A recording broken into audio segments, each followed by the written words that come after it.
wonderful town. The Bronx is up and the Battery's down. The people ride in a hole in the ground. New York, New York, it's a wonderful town. And now, it's time for Talkin' New York Sports with Billy C. and Brooklyn Mike, part of the BillyCBoxing.com network of programming. And here's your hosts, Billy C. and Brooklyn Mike. And we're coming at you live from the Billy C studio in Lake George, New York. I'm Billy C, and I'm joined with my main man, Brooklyn Mike. What's going on, man? Good morning, brother. How are you this morning? Better than the Mets, man. I mean, you know, you got the win. You put the, you know what? Let's. I'm gonna just try and stay calm here for a little bit, and we will get to the Mets in a little bit. A lot of Met talk I want to talk, but really we got to start getting ready for football. I mean, we got the spring training camps are all officially started. We got the Hall of Fame game, which I guess is really considered kicking off the preseason coming up next week. So I'm excited about football, but what's going on in hoops? I mean, there is a couple of little news tidbits in basketball in the New York area. Did you want to talk about anything like that? I think because it's football season and it just, training camps just got underway. That's the big story.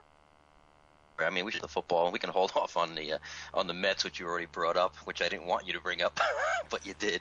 But I think we should jump right into football. All right, man. Sounds good to me. I wanted to mention one thing. The only basketball news. I was hoping you had some basketball news, but our Nets. They assigned CJ. They signed CJ Watson. I just wanted to know what your thoughts was on that.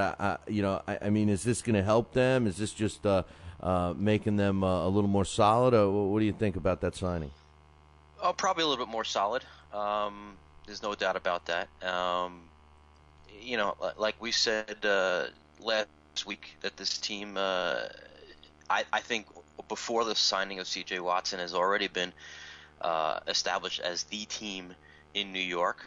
I'm excited that they're opening the Barclays Center with the Knicks and Nets playing each other. So already, the hype has started in New York. This is hopefully could become a rivalry, for next years to come. So this team, it's built to win. It would have been built to win even more if we got Dwight Howard, but Prokhorov, the owner, has shelled out the money. He wants to win, especially being in the new arena in Brooklyn. So I'm all excited about it. Mikey, you're fading in and out here. I want to try and get us a better connection here because it's like every other word I'm losing you. So let me try and get you back a little better. All right. Sounds good. All right. Yeah, we're gonna try to get Mikey back. I don't know about you guys, but I was hearing a little fading in and out, and the thing is I'm all jacked up for football, just like Mikey is, and but Mikey, I gotta blame Mikey, because I got you back. Hopefully this is better. Before we dive into football, and there's a lot of football I want to talk about, and don't get me wrong, I'm dying to talk football, but you really killed us with the Mets, man. I wish you would have never said that, a couple of weeks ago when we kicked off our inaugural show. You said, "Oh, don't worry." Mike, they've been in a tailspin since. I mean, yeah, we both talked a little bit about Harvey's great performance the other night, but that was short-lived. What, 2 wins now in 12 games? And it's funny because when we talked right after the All-Star break, it was our first show, and we said that, the Mets historically play bad after this, and starting the second half of the season. You had to remind me of that, and you also had to throw the actual statistics at me. Yeah, that's what I'm saying. You're right. That's why you're getting the blame, Mike, because, I was all jacked up for the Mets. You were all jacked up for the Mets. Every Met fan in New York was jacked up for the Mets. And then Brooklyn Mike has to come out with the statistics to back up that not only are they similar, but they were identical at the same time. And you said, well, this year they're going to do much better than the collapse last year. And then two wins in the last 12 games, or maybe even last night makes it the last 13 games. Yeah, which is basically identical to last year when they went on that 12, 14 game road trip, they won 2 games. It's just, I tried to be positive. You were the negative guy. I said, you know what? Let me be positive. Let me just take another point of view at the Mets, and let me try something a little different. And it just seems to, it never fails. This team just cannot perform the second half of the season. I will say this about the Mets. They do help us get ready for football. Because they certainly do. They play well the first half, which actually brings us to training camp. So, they do something well, and that's, they're relevant until the All-Star game, and then that's when then the wheels just fall off the bus, and they just go downhill. You mentioned before Matt Harvey. Matt Harvey, he pitched a heck of a game. His ball was clocked at 98 miles per hour several times. He made Upton look silly with a strikeout on his slider. 23 years old. He's only going to get better. Is he Dwight Gooden? No, I don't think so. But it's some kind of hope. And then we have Wheeler in the minor leagues, and he's probably going to be ready next year. So I was happy to see that. He threw a lot of pitches. He only went 5 1/3. He threw over 100 pitches, but that's normal for a guy starting his first major league game. So I was excited about that. But that being said, this team is still on a downward spiral. I don't know about you, but I can't stand watching Jason Bay just walk to the plate anymore. It's a 170 batting average. Last night, 0 for 4, 2 strikeouts. There is no light at the end of the tunnel for this guy. And, I heard manager Terry Collins speaking this week, and he says that, you got to be patient with him. He was injured. He hasn't had 125 at-bats yet. And I'm like, how patient can you be with Jason Bay? I mean, it's 2.5 years. Yeah, he had some injuries, but it's just no production. I mean, at the end of his tenure with the Mets, I guarantee you he will not equal 1 year that he had with the Boston Red Sox.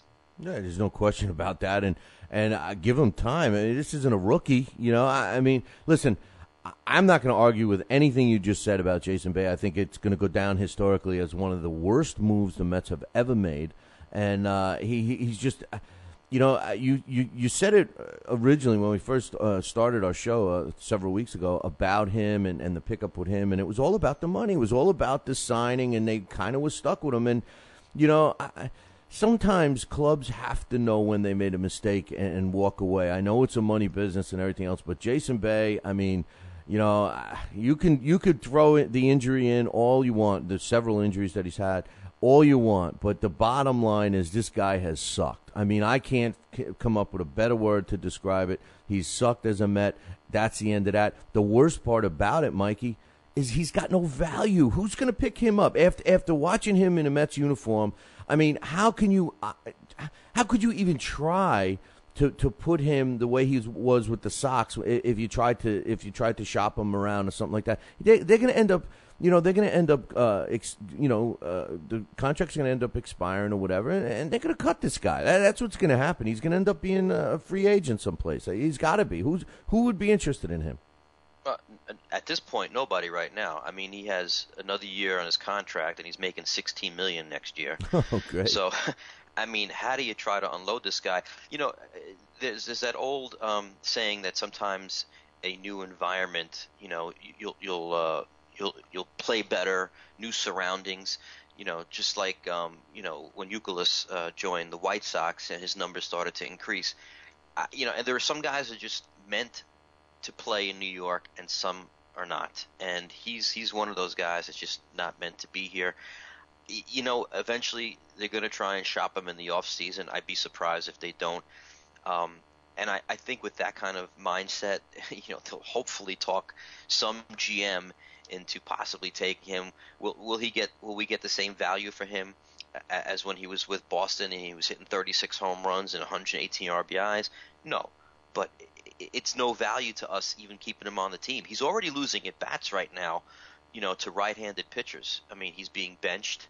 And he was benched for a pinch hitter, last week when Valdespin came in and hit that three-run homer in the ninth. So already Terry Collins is not doing what typical managers do, and that's play the guy all the time because his salary dictates that you're supposed to play him. So he's already been benching him. He's going to lose more time, especially with right-handed pitchers. But you're right. I mean, you can't get anything from him right now. You're going to have to see how the season ends up. Maybe his numbers will increase a little bit. Who knows? But next year they'll definitely be trying to shop this guy and use some of the young talent that we have, because those guys have been performing. Torres and Valdespin, these guys have been performing where Jason Bay hasn't done a thing, not even close, Billy. I'm all for a youth movement. I'm all for it. They've been able to build up their farm system over the last couple of years. I just don't want to see them piss away all that young talent like they have done in the past. At least in the last 10, 15 years, they've built up their minor league system and just given those kids away. And I hope they don't do that. I know you're real tight with Terry. From now on, I'm going to refer to him as Mikey's Uncle Terry because you think that he's the man. But I do give him credit for taking a stand and benching this guy. The one thing that pops in my mind, and trust me, everybody, we are going to talk a lot of football. There is some baseball. I want to just get out of the way so we can get right into football. But the one thing, you mentioned the Red Sox and us getting them from the Red Sox. Maybe they're the only ones that might be interested in him. He did well with them, and maybe they can get him for a steal. Maybe they could get him back, and the Mets try to unload him, between this year and next year, and offer to pay half his salary or something. Just get him the hell out of the clubhouse because I think he's hurting the Mets. And on the other side of the coin, you mentioned Harvey and a great performance the other night. I thought I was trying to be optimistic, Mike, and after his performance, I missed the game. I'll be honest with you there. I missed the game, but I went back, saw some clips, read everything I could about it. There's two things I wanted to ask you about that performance, and I would like to talk about something positive. Number one is I kind of thought that the Mets would follow him and maybe get some juice back in their system, and I don't mean that. I guess that was a bad choice of words in today's era, but in a day and age. But I thought maybe to get some life back in him and maybe rally behind him. And obviously after last night's game, it wasn't the case. You mentioned his slider working well. Now that was the concern. What they were holding him back from bringing him up. Were they working on that slider a lot? Did it develop before their own eyes in the game the other night, or tell us a little more about that? Well, it's not that the slider didn't work. It's just that he didn't control it very well. His control was off, and it was obviously on when they played Arizona in his major league debut. That was his whole issue. It's control, and that's what Wally Backman said. But as far as his stuff is really good. And obviously he throws high velocity, like he hit 98 several times. So if he can just maintain that control, pitch within himself, he's going to be a top of the rotation guy for the Mets in years to come. So obviously, to answer your question, there has been work on that slider, and it looked like he had it pretty much under control this past week. The funny thing about the Mets and now we get some positivity with Harvey, and you look at the rest of the pitching staff. Santana seems to be declining. R.A. Dickey, the nature of his style, when he and I'm not trying to be Billy C. the pessimist, but when he falters, it's going to be it for him, because that's what typically happens with those guys. So, all of a sudden you look at a positive like this year when you say, oh, we got Santana, we got Dickey, we got, we used to have Gee, even Chris Young isn't that bad. And you bring Harvey into the mix. You say, oh, maybe the pitching's looking good, maybe for next year. And then in the back of your mind, you're saying, oh, God, maybe Johan is on his way out. Maybe Dickey's going not do as well. I'm sorry, Big Pelf is just never panned out. The only good news about the Mets pitching is they got rid of the guy that we both dreaded to be with the team, and that was Batista. They cut him loose yesterday, right? Yeah. So I mean that's one problem that we've taken care of. But as far as the other pitch that you're talking about, I mean, look at it this way. Let's say you got Harvey. Maybe Wheeler is ready next year. He's going to be a pretty good pitcher in the major leagues. Didn't they bring? Hey, Mike, didn't they bring Wheeler up last year? What wasn't he? Why do I think I've seen him up at the majors at least for a short period of time? Am I imagining things or what? I think you are. Okay. All right. As far as I know, when we got him in the Beltran trade, he went right to Double-A. Okay. So okay. I haven't. No, I don't think they brought him up at all last year. I mean, okay. if anything, they were going to bring Harvey up before Wheeler. Maybe it was maybe it was spring training. Maybe that's. Well, yeah, they're all there at spring training, but and he's a good pitcher. He's going to be good in the major leagues. Just they want to wait a little bit longer. He's only 21, a couple of years younger than Harvey.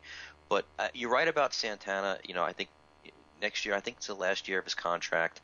The shoulder surgery that he had. I mean, he went half a season. Don't get me wrong. This is not a death sentence. He will be back. He's only on the 15-day disabled list, so he will be back. Maybe he was fatigued. What I don't want to hear Met fans say, which I've been hearing, is that they shouldn't have let him throw 134 pitches and throw the no-hitter. That's nonsense. That's nonsense. That was a chance at history, and he got it. And 134 pitches is not going to cripple this guy. But I think just fatigue is setting in. I think the effects of the shoulder surgery. I think he will be back. He's never going to be the Santana that pitched for the Twins, but he'll be a reliable pitcher. Dickey, listen, knuckleballers can throw forever. I mean, Tim Wakefield went to he was like 42 years old. Oh, so did the guy. So did that guy for the Marlins. Remember, his name escapes me right now, but he was. I think he was almost 50. He Charlie pitched, Huff. Yes, Charles Huff. That's right. He pitched for a long time as well. But Dickey's not your ordinary knuckleball pitcher. His fastball. I mean, he's got a fastball. I mean, it doesn't get much past 80, but and his knuckleball he seems to control. So. And he doesn't have that bone in his arm. I mean, that's the whole freak thing about R.A. Dickey. He physically should not be able to do what he's doing. He's a freak. There's no question. Yeah. I mean, he throws that knuckleball about 10, 12 miles faster than most knuckleballs throw theirs, and he, like you said, he does have control over it. So I mean, look, we said, our first show that there's no way he's going to match his first half record. He was 12-1. Did we really think he was going to go 24-2? No. I said maybe 18 wins. But still, that's pretty darn good. So, I mean, the future of the Mets pitching staff isn't terrible. Do they have to make some moves in the offseason? Yeah, and they better do it, That's the thing, we talked about is that this team should have made moves before they started the second half of the season to try and, keep stop it going. that. Keep it going. Yeah, right, exactly. Right. And they didn't do that. And now they're at the point where, Saniola said it's not going to spend money. No. But his hands are tied because of the Wilpons. Yeah, but I think that the lack of confidence that they displayed, or just the unwillingness to open up the checkbook, pretty much defined where this team was going to go, after the All-Star break. Aside from you giving them the whammy, I mean, they definitely were not planning on doing it. And I think, that's, for us Met fans, I mean, that's terrible. I mean, we're going to talk about the Yankees here in a second, which did the complete opposite. And, I'm sick of that. As a New York fan, I'm sick of watching the Yankees make all the right moves. And it even with guys like Ichiro, which we're going to talk about in a little bit. I mean, the Mets are just they fail, and it's not just this team, it's not just this GM or that manager. It's been happening for a long time, Mike. Well, I mean, it's been happening a lot more since the Wilpons got into financial trouble with Bernie Madoff. I mean, we cut $55 million off the payroll. That's the problem. I mean, and don't forget, not too long ago, we had guys like Piazza and Beltran, and this team was, they were in the playoff hunt. We had 2 years in a row. We lost out in the playoffs, and we still choked. Last game of the season. Yeah, but they still choked. They never had the depth. They never build with depth. You see, what makes a good team a great team is a team that's got some players sitting on the bench, like the Yankees. I hate to listen. Trust me when I tell you, it pains me to throw out accolades for the Yankees, but it's the truth. And we wonder why they're always there. Hey man, they're coasting along right now. I mean, there's no question about it. We got A-Rod goes down with a broken hand. He's out. He's done until they say the soonest he'll be back is, guess when? In time for the playoffs, So, I mean, what's your thoughts on that injury anyway? Well, you know what? It's not, to me, it's not a really big deal because he's not A-Rod of old. I mean, the guy's batting, 276. He's consistent, 15 though, home Mike. runs, 44 RBIs. I mean, those aren't A-Rod-like numbers. I mean, would the Mets love to have somebody like him? Yeah. Of course. Because we have nobody like that. But, he's just not the guy of old. They're going to put Eric Chavez at third base. He's more than capable of holding down the fort while A-Rod is out. So I don't think it's that big a deal, and I don't think Cashman is going to make any moves, to replace him. The big move that they made, which you alluded to, was Ichiro Suzuki from the Mariners, and that was totally off the radar. They were talking about replacing Brett Gardner because they needed they wanted some more speed in the lineup, and everybody thought it was going to be Shane Victorino of the Philadelphia Phillies, and they come and they throw us a curveball and they pick up the 38-year-old former AL MVP, 10-time All-Star, Ichiro Suzuki. Now, yeah, his numbers are not the same as they were, 2-3 years ago, but he's still a presence in that lineup. You still got to pitch around him because he can still knock those singles around. He adds the speed that they wanted, and he's a Gold Glove outfielder. So they're not missing a beat again. I mean, Gardner was not a 300 hitter. So the Yankees just go out and they Billy. The thing is with the Yankees is that most of their contracts and most of their acquisitions are smart. I was just going to say, not only do they get this guy, and when you look at just the statistics going into the before he put on a Yankees uniform, he hits 4 home runs and a 261 batting average. So the Yankees not only pick up a guy that's seemingly down, on a downswing, they get cash for him too. They pick him up, they get a few bucks in their pocket too, and all they give up is a couple of minor league players that were on really no one's radar. So again, great move. Hey, listen, Mike, we're going to take a short break. When we come back, we'll finish up the discussion about that on the Yankees and some of their moves and where they're going to go. And I got one other question. I got to drag the Mets back into our discussion because of a move they made earlier in the week, and we'll talk about all of that in about 2. All right? Sounds good. All right, we'll be right back. Join us here for 2 hours as Billy and the gang do what they do best. Every time I start talking about boxing, a white man got to pull Rocky Marciano out their ass. Rocky Marciano was good, but compared to Joe Louis, Rocky Marciano ain't. Hit Joe Louis's ass. Joe Louis was 75 years old when he fought. Huh? What? We're supposed to be talking boxing. It's Talkin' Boxing with Billy C. Time for another major in golf. This time it's across the pond for the Open Championship. What's at stake? That's next on Sports Shorts with me, the Sports Princess. Want to put some wild into your weekend? Come to the all-new Mesquite Pro Rodeo. Corral seats start at just $12, and kids are always half price. Get your tickets at Kroger and save $5. This weekend, meet the rodeo legends. Tractor Supply sponsors the Neil Gay Cowboy Reunion. The city ends and the Wild West begins at cool air-conditioned Mesquite Arena, I-635 and Exit 4, 7:30 Friday and Saturday. Mesquite is the official rodeo capital of Texas. Filled with tricky pot bunkers that you have to climb into, no less, this year's Open at Royal Lytham and St. Anne's in England is certain to be tough, even for the most seasoned professional golfer. Tiger Woods, who hasn't won a major in 4 years, is looking to pick up his 15th career title. The last American to win at Royal Lytham was David Duval in 2001. Should Woods win, it would be his 4th Open, the last back in 2006. The Americans and the Europeans and everybody else in between know that this is no walk in the park, and with rain expected, they'll need more than umbrellas and a good caddy to navigate this 7,086-yard course that rewards great ball striking and punishes the rest. Whoever wins the Claret Jug will no doubt be playing some target golf at this major. I'm the Sports Princess with Sports Shorts.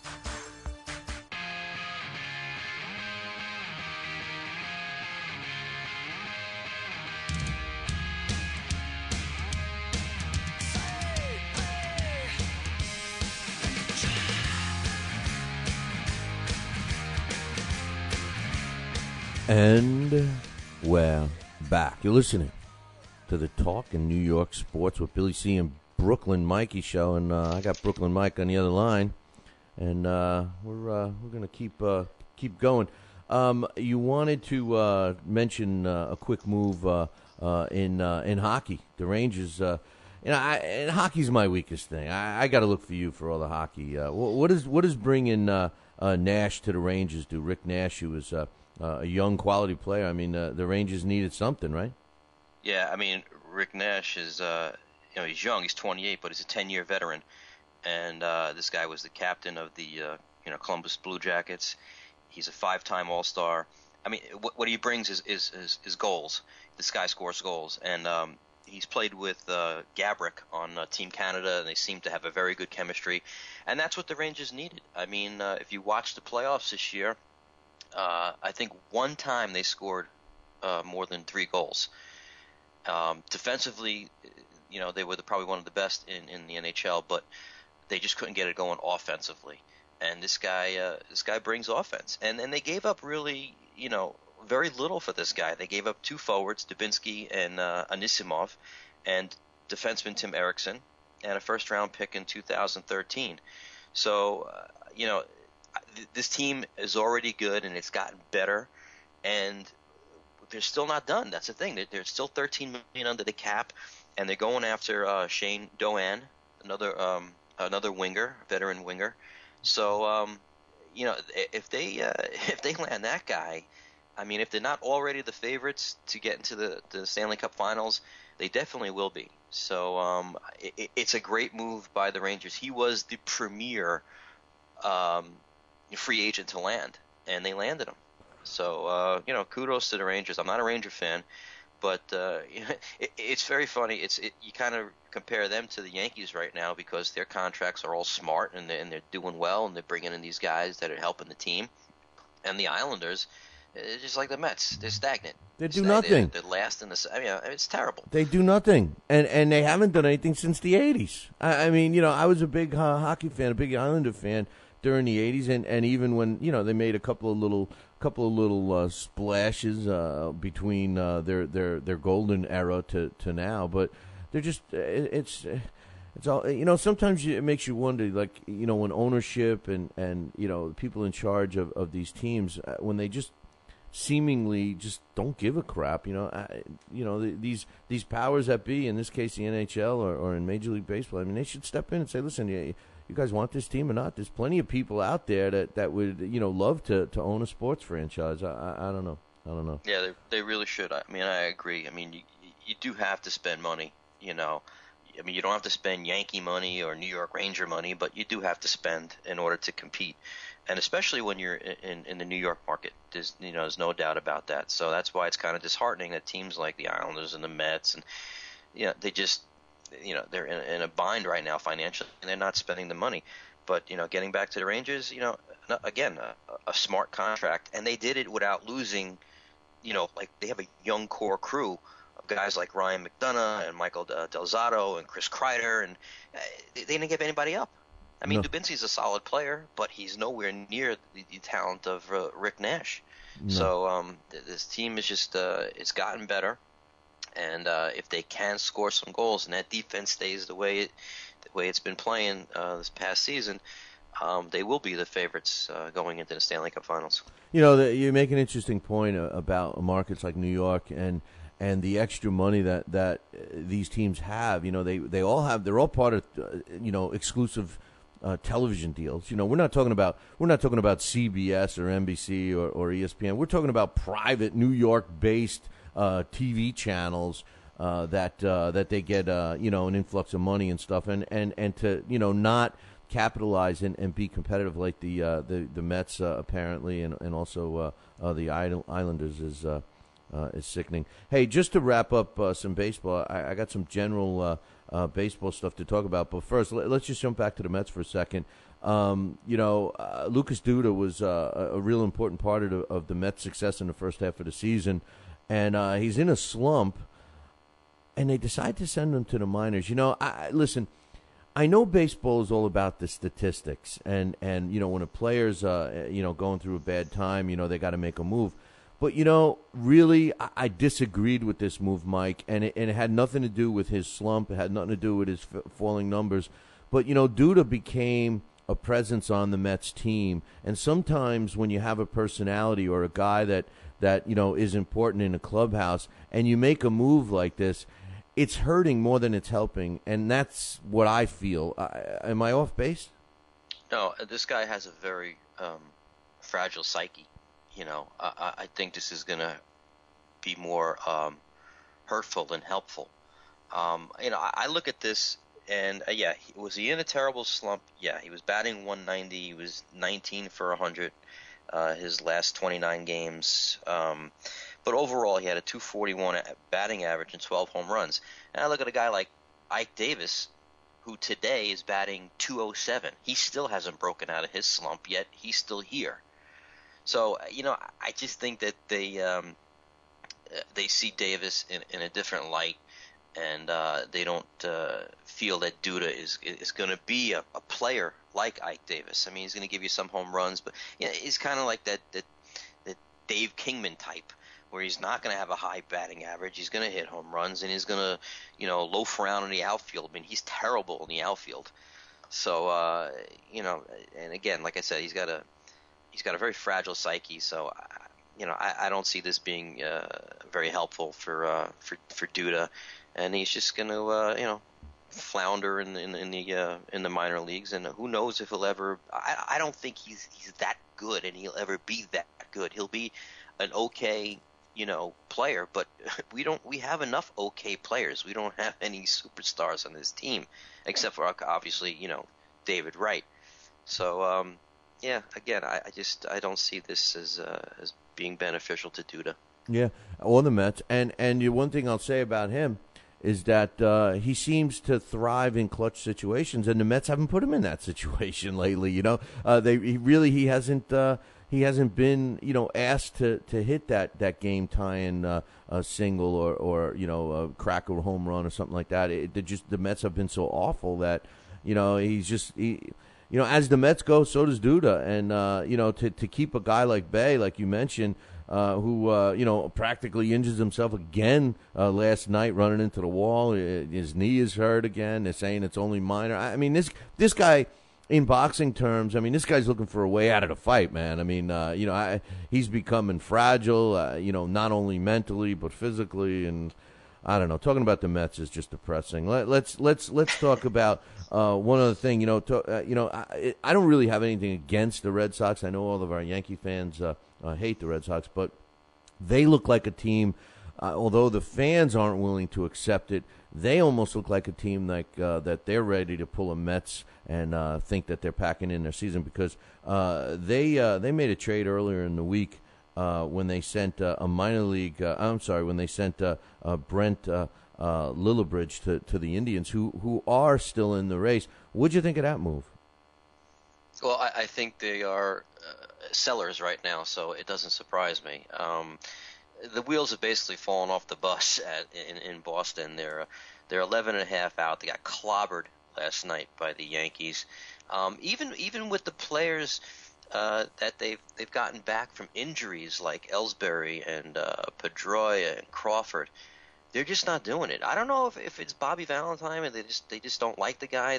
He's a tough guy to deal with. There's no doubt about that, as we know as Met fans.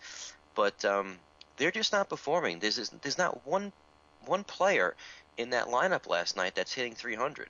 I mean, they're all underachieving this year, and so yeah, it doesn't surprise me. They're going to be sellers, and the biggest problem with Boston this year has been the starting pitching, especially Beckett and Lester, who have become shells of themselves, of what they used to be. It's just one underachievement after the next with Boston.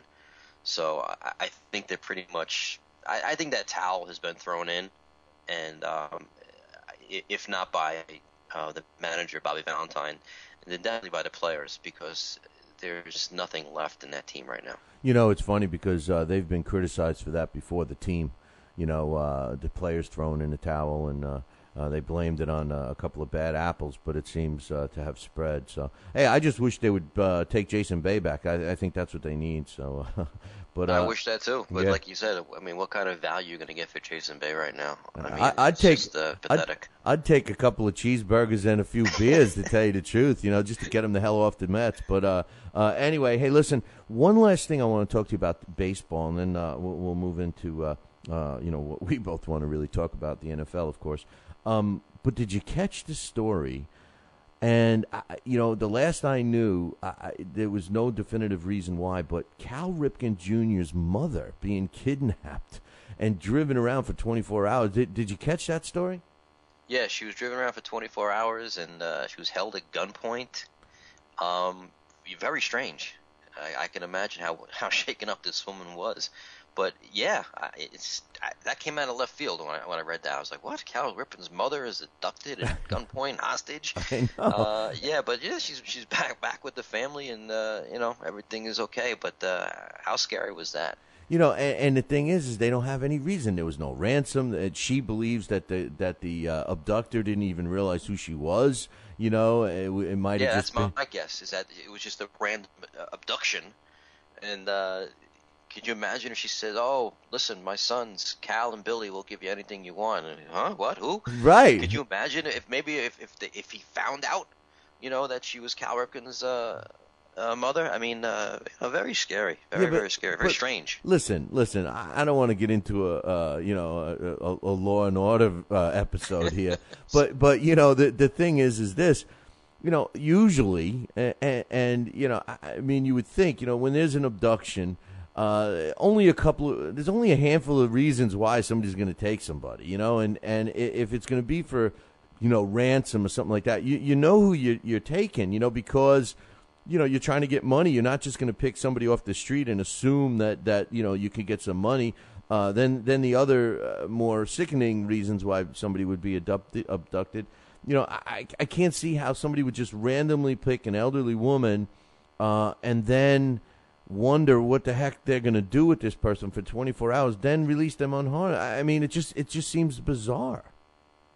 Yeah, I mean, basically, she was in her home. She gets abducted. The guy uses her credit cards, and that's her go. I mean, it's very strange, Police are still scratching head. No, nothing. Yeah, you're breaking up really bad, Mike. Let me try and maybe we need to get another connection. Let me try and do that. All right. It just went down tubes. So I'm going to get Mikey back here in a sec. But crazy stuff going on in this world today, especially with the abduction of Cal Ripken Jr.'s mom. I found that extremely strange, to be honest with you. Are you back? Back. All right, much better. Okay, let's talk about football. We've both been chomping at the bit to talk about football. But before we get into Giants and Jets, a couple of other things generally. Now, have you followed or do you know anything about that new league? It's called the UFL. No, I actually haven't. It's called the United Football League. Now, they've been around, I believe, for at least 5 years or something, and there's a handful of teams. I don't think we have.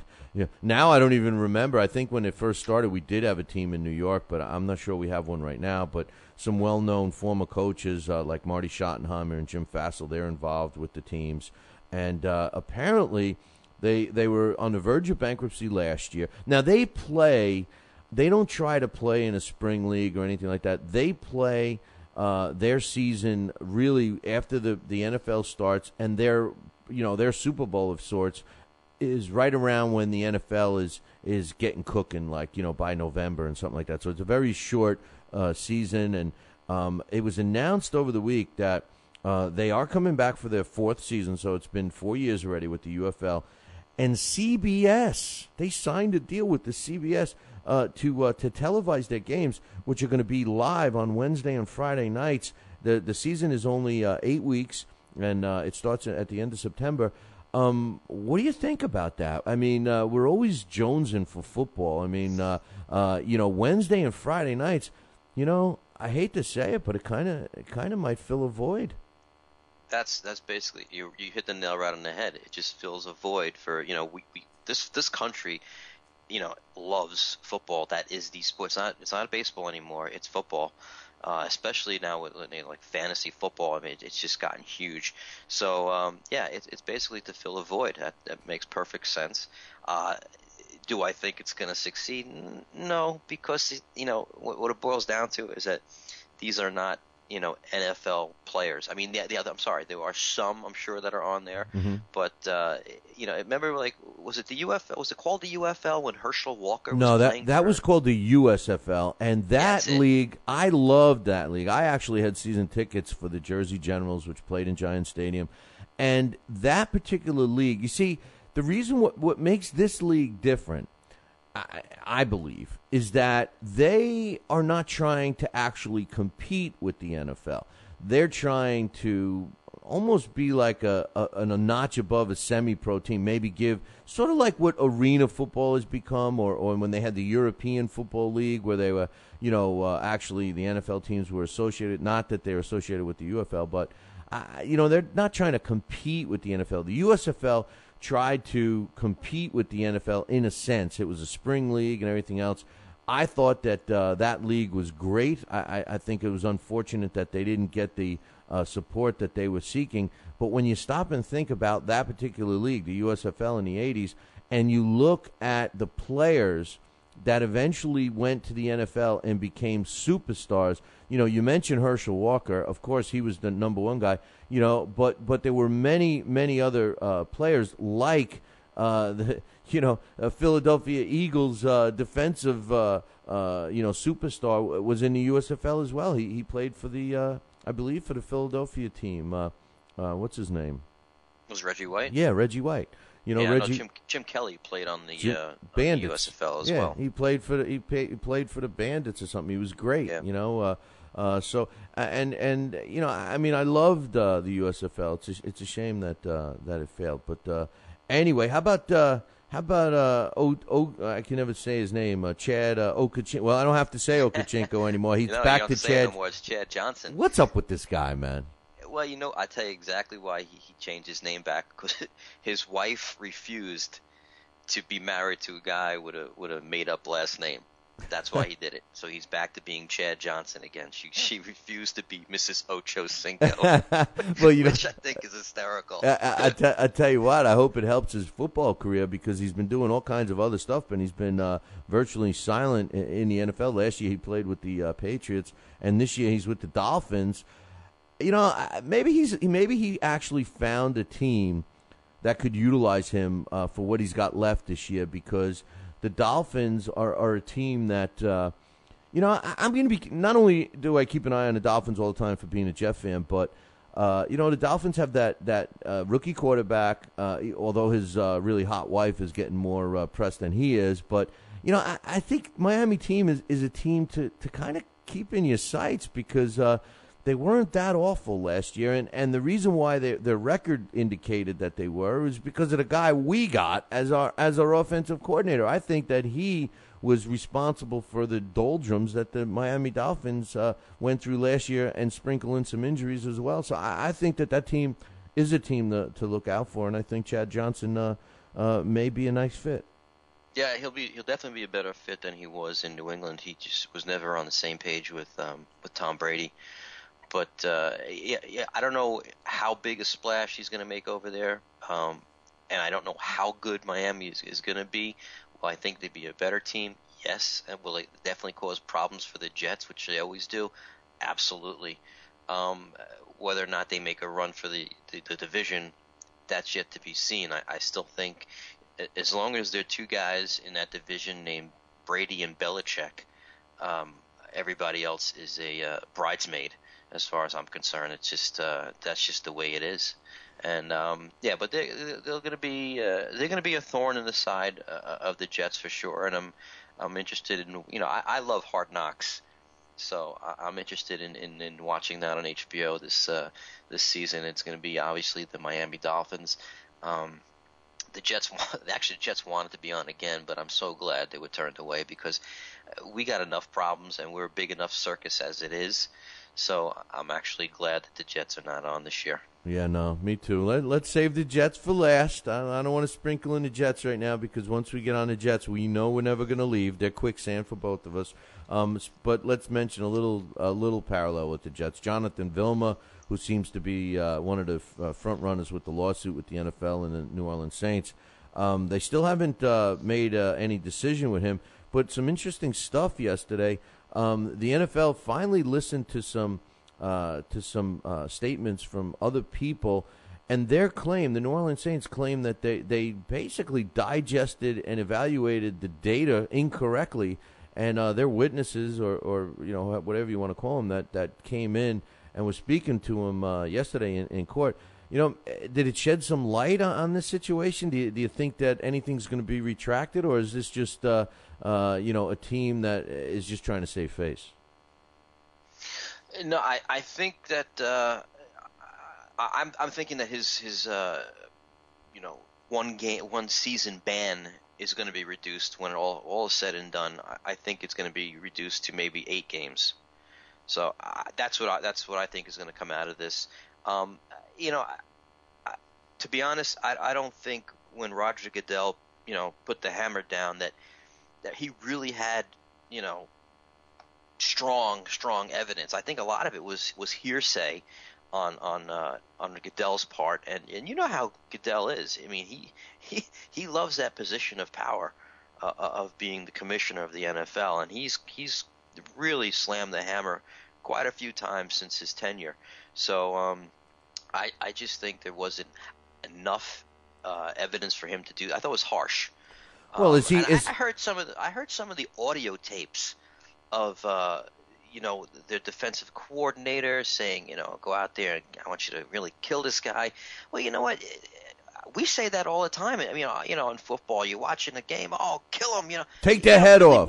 Take their head off is common. Take the head off. You don't mean that. You don't mean it. You can't take those words verbatim, and I think that's what Goodell did. So I think, and I'm hoping for. Listen, I've always liked Vilma. I thought he was a solid player when he played for the Jets. I was disappointed to see him leave. Me too. So I think his suspension is going to be reduced when all's said and done. Well, the question is Goodell man enough to admit he overreacted? And I agree with you. Some of these guys that get these powerful positions, especially, the commissioner of the NFL is a pretty powerful guy. Is he willing to admit that he made a mistake and reevaluate the situation? He's already, sentenced. Peyton's unable to come back for the year. The defensive coordinator, wasn't he banned forever? He can't, terrible. And what kills me is if this team, which is loaded with talent, starting with the quarterback right on down, if they make a run, what does that do to the coach? How do you take, if you got a coach that's not, in Sean Payton, that's not, on the field, and his team, his piece of clay that he's molded makes it deep into the playoffs, even into the Super Bowl. What do you do as a GM of a team? I mean, do you take that temporary coach and say, see you later? Or do you take pay? I mean, what a tough situation. I mean, there's more ramifications with that whole situation than meets the eye. Yeah, I mean, even if Sean Payton, if his 1 year suspension stands, next year there's no doubt he comes back as the coach of the New Orleans Saints. I don't care if the Saints go 16-0. I mean, Sean Payton and Drew Brees, they have a great chemistry. They work very well together. They've had a lot of success together. So there's no doubt in my mind, obviously he's going to come back. And right now, it's like, who's the coach this week? Okay, well, I can only be a coach for 4 games because I'm suspended for 8. And it's crazy. It's crazy. I think Goodell went nuts, basically. And, he took advantage of his power. Is there a place for head hunting? No, there's no place for that when you purposely try to injure somebody. But hard hitting somebody hard and trying to loosen a ball by hitting them really hard in the arms or the that's part of the game. That's just part of the game. But I think Goodell just went a little bit haywire here. Yeah, well, the former Giant tight end was the big snitch in all of this, I guess. He's the one that painted the picture. Jeremy Shockey, Yep. I guess, was the guy. And, that's disheartening because, I tell you, as much as I hated him when he was with the Giants, it wasn't because I didn't like his attitude. I loved him. I'll be the first to admit I would love to see him in green and white. But you know what? There's one thing I can't stand is snitches. And, if he painted a picture and maybe it got carried a little too far, because he was upset with the team or whatever, that's just a punk thing to do. And I hope that doesn't really – I know there's been allegations against him. Nothing's really been, proven, but I hope that's not the case. Speaking about things that were alleged and, changing stories and stuff, did you catch the story about Des Bryant from the Cowboys? Apparently he was arrested earlier in the month for, I guess, hitting his mom, Angela Bryant. And they're saying that it was an argument now, and they're trying to get it dismissed. And even Angela Bryant, who's the mom, she dropped the charges. But the prosecutors, they don't believe it. They think that something actually happened, and they want to pursue with this case. What do you think? Even if nothing happened, just the fact that your mom. Yeah, I know. Exactly. I know. Listen, I had to smack my mom around. I know. My mom wouldn't. She wouldn't make me to. She wouldn't make me to lasagna, man. So I had to smack her around. I'll give her a little business, and that was I mean, come on, man. That's terrible. I know. It's terrible. It made me think of that movie where I forget the name, but Will Ferrell's in it, and he's yelling, "Ma, the meatloaf!" Yeah. And maybe she didn't bring the meatloaf, and Des had to smack around a little bit. Yeah. It's just, I joke about it, but it's just absurd. I mean, it's absurd. It's terrible. And good. No, I was gonna say what Des Bryant needs is an Italian mom because they beat the crap out of him. Italians don't. The wooden spoon. Exactly, the wooden spoon comes out, and you don't mouth off to your mom if you're Italian, So I don't know, maybe it's a different culture. Yeah, listen, I've had the wooden spoon come out of the pot of gravy and hit me. So you get the burn too. too, like a welt and third-degree burn. Right, exactly. You get the welt and the third-degree burn. Exactly. I got the double whammy. So it's just crazy. I mean, just the NFL in general right now. These guys, Des Bryant, and then you get Marshawn Lynch with DUI. You got there's been DUIs, DWIs, assault on moms. I mean, terrible. I think Goodell has to put the hammer down again to some of these guys and say, what's going on here? I know. And these are guys that have all of this stuff at their disposal, like we talked about last week, especially the guys that are partying a little too much. All they got to do is pick up the phone. We know Brooklyn Mike would be having his groceries delivered and everything else if he had that option. But, these guys are just very, very foolish. But Anyway, hey, listen, it's about that time. We're going to take a break, and then we're going to shoot with Giants and Jets. How about that? That's a good order. I like it. All right, man. We'll be right back. I predict 2 minutes. Talkin' Boxing with Billy C. now has official merchandise available on TalkinBoxing.com. T-shirts, sweatshirts, hoodies, and mugs. And yes, even undergarments. Talkin' Boxing apparel is the perfect gift for the boxing fan in your life. Log on to www.talkinboxing.com. That's TalkinBoxing.com and place your order today.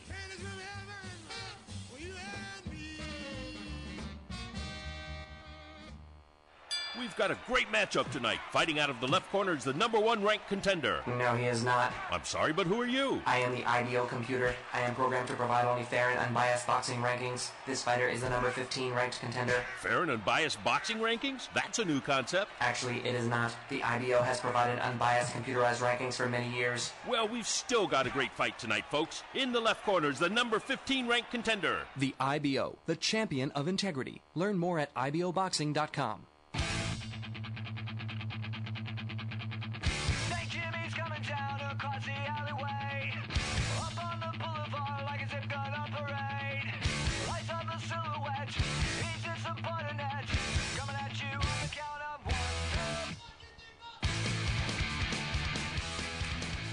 And we're back. You're listening to Talkin' New York Sports with Billy C. and Brooklyn Mike. And I got Mike with me right now, and we're about to talk about, our favorite subject, and that's NFL football. But first, I'm teasing you guys, but I'm going to reward you for it. We're not going to take a break. We're going to go the next hour nonstop here once we get into our football discussion. But before we get into football, Mike, there was some move in boxing. As you know, I talk about boxing every single day.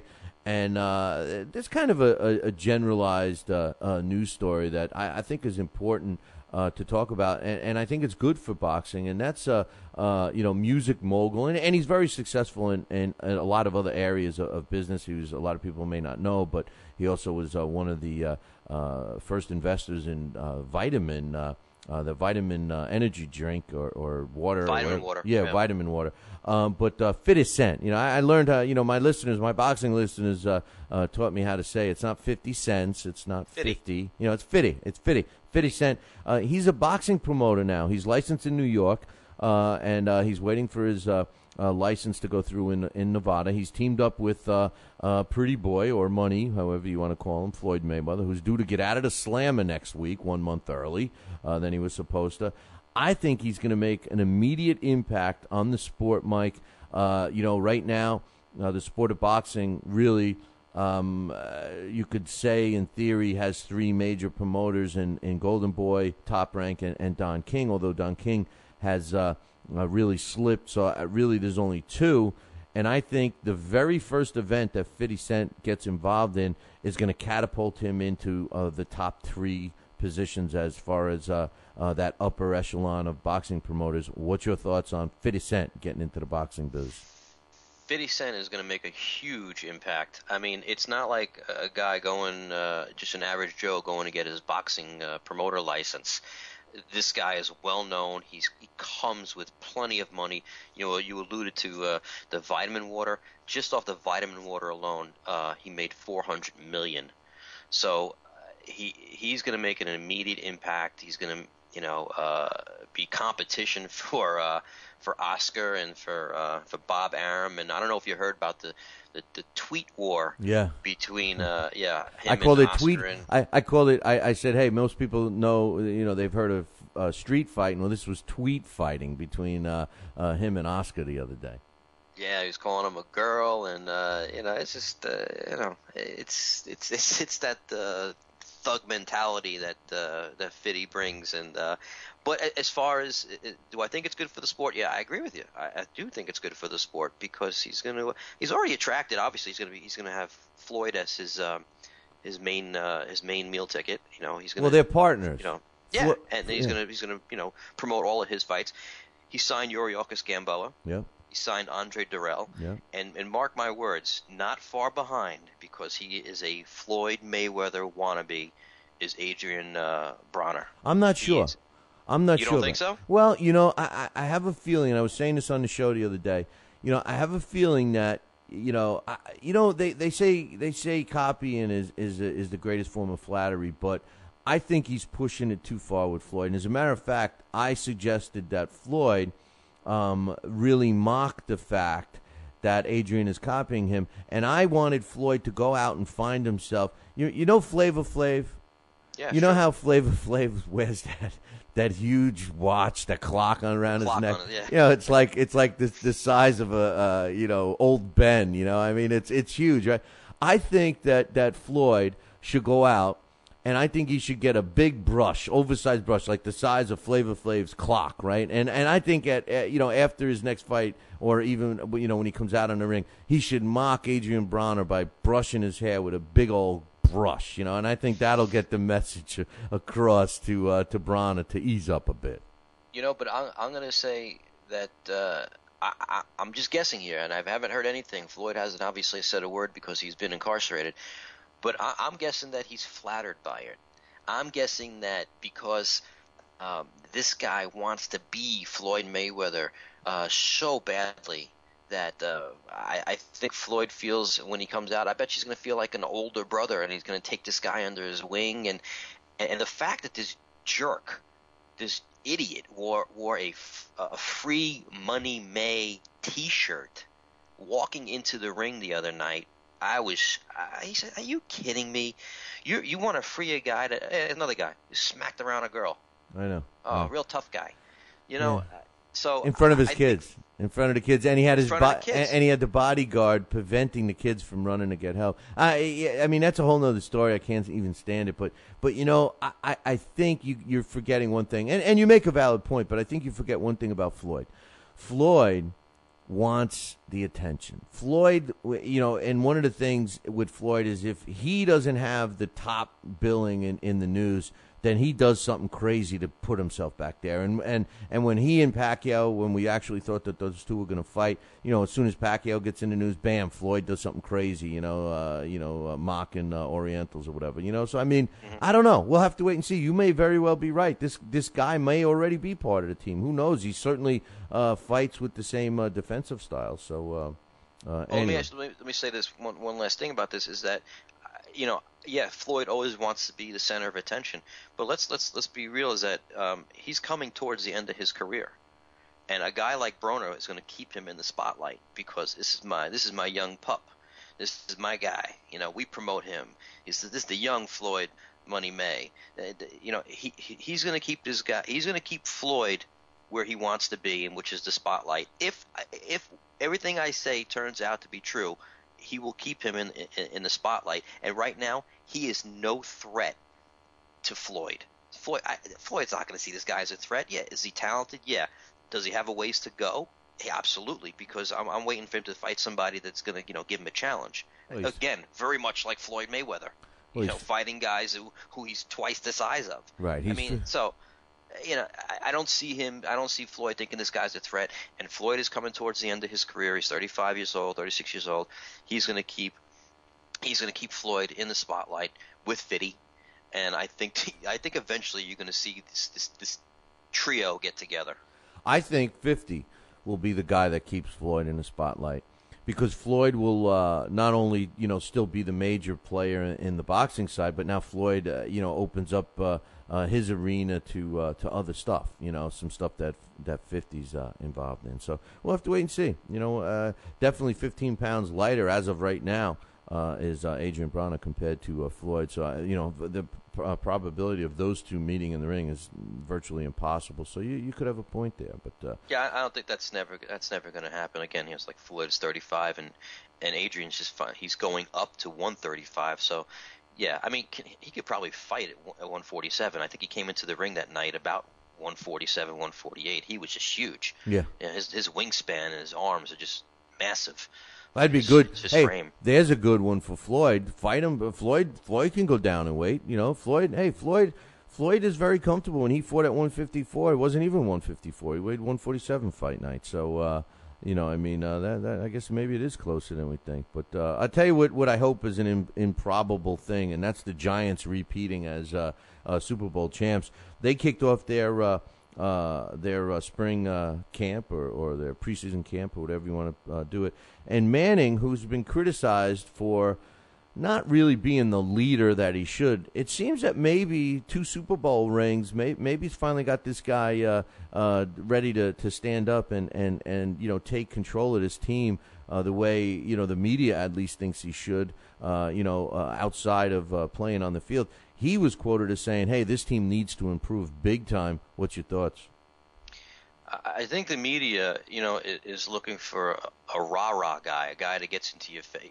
His brother, Peyton, you've seen Peyton on the sidelines, yelling at Jeff Saturday and some of his offensive linemen and his receivers. You've seen Tom Brady go off on his guys. That's just not Eli's style. Listen, when he first came into the league, I was not a fan of Eli Manning. I thought he was just this bumpkin from Mississippi. He couldn't hold his brother's, his cleats. And he's proved me wrong. I mean, and every Giant player will tell you this guy has control of the team. There are just ways to do things. Some people are yellows and screamers, and some people are just calm, cool, and collective. And look at. I'm going to use a movie analogy here. Look at a guy like Don Corleone, right? Don Corleone didn't have to raise his voice. You know what I'm saying? No, he sat down with Salazzo and said, "My answer is no to you." I mean, calm, cool, and collected, and he's the boss. Well, that's just like Eli Manning. He's like a Don Corleone. He's not Sonny. He's not going to yell and scream like Sonny Corleone. He's like Michael, another guy who didn't yell and scream. So that's his way of doing things. And you know what, Billy? It's worked. The guy has last year he threw for the most yardage ever for him. He threw almost 5,000 yards, which was more than his brother has thrown. 2 Super Bowl rings, like you said. He's got complete control of his team, and he just comes up with these clutch passes. Time out. Yeah, clutch passes. Uh-huh. They're more like clutch catches. I mean, I was just going to ask you, I'm jotting down notes, and I just had to interrupt you. Out of those 5,000 yards, how many of those passes did he throw with his friggin' eyes closed or looking down at the turf, and he just whips the ball up in the air? Those Giant receivers need to get more credit. I have never seen a more lucky quarterback than Eli Manning. Now, I disagree with you. When he first came in the league, I was telling everybody that this kid is good. I watched him play in college. I thought that he did have the goods. I think that his personality slowed his development down a little bit, and the type of offense that the Giants ran with him slowed him down a little bit. When they both got to the same page with getting used to playing under Coughlin and all of that, that's when it seemed to have clicked with them. But both of these Super Bowl wins that the New York Giants have had, and I'm sorry for all the Giant fans out there, and I'm not, Eli Manning will make it to the Hall of Fame. I mean, you don't win Super Bowls in New York and not get to the Hall of Fame. I mean, it just isn't going to happen. He could never throw a completion again, and he'll still get into the Hall of Fame just the way New York looks at him. But the bottom line is this guy has to go down in the history of being one of the most lucky quarterbacks I've ever seen in my life. Looking at football sticking in face masks, guys making catches, that are just unbelievable. Guys running back and looking like they're fielding a punt, and it goes on his stat as part of those 5,000 yards you just mentioned. And come on, I mean, let's call a spade a spade. Eli is a lucky quarterback. Peyton Manning, he'll throw that ball, he'll thread that needle, and again, I'm not trying to have any civil rivalry. I'm not trying to have any of that going on here. But come on, man. I mean, this guy's. I want to be with him at a craps table. That's all I want to say. But you know what? You just keep alluding to that pass in the first Super Bowl to David Tyree. If that pass never happened, okay, are you going to sit there and say, "Oh, he's the luckiest quarterback alive"? Come on, what about last year? No. Time out. Tell me how lucky was he when he threw that pass in the second Super Bowl down the sideline, double coverage, and it lofted right into the guy's arms, to Manningham's arms. Was that luck? Or he just threw a good ball? Hey, listen. The guy made the catch, and there was many balls that he threw in the last 2 minutes of a game that his receivers made fantastic catches, and that catch that you're referring to was a fantastic catch. It didn't float into his arm. You're making it seem like the guy just had it was there. No, I think when you watch the replays of Eli Manning in a lot of those big passes, his face isn't even looking to his receiver. It's almost like he's throwing the ball away. Granted, it gets there. Granted, they catch it. It's part of his stats. He's a winner. He's a Super Bowl winner. I mean, listen, I'm not going to argue any of that, but, man, I just, listen, you look at a quarterback that has the opposite luck. The guy that throws the ball, it hits a guy right between the numbers, and the ball bounces up in the air because the receiver drops it, and the defender catches it and returns it for a touchdown to lose the game. Now, what's different? A guy that's closing his eyes and winging the ball and having his receiver make a fantastic catch, or the quarterback that doesn't have the luck, that zips a ball right in between the numbers and his receiver drops it and it turns into an interception return for a touchdown? I mean, that's what I'm talking about. All right. I'm going to say this one time.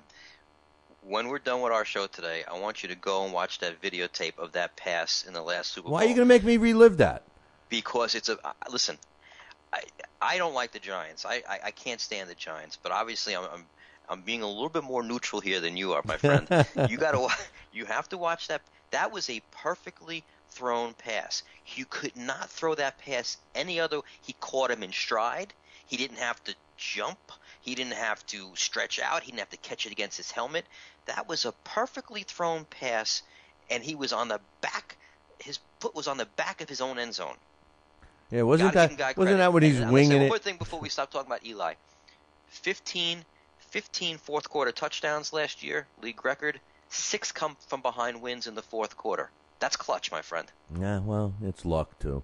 I mean, you know what? They were the best. They were the worst team going into the playoffs, and they were the best team in football from the playoffs on. When you started that new season, and the way that team came together, I give them that much credit. They were the best team in the playoffs, but not by record and not by the season. So that just goes to show you about the NFL and the continuity with the NFL.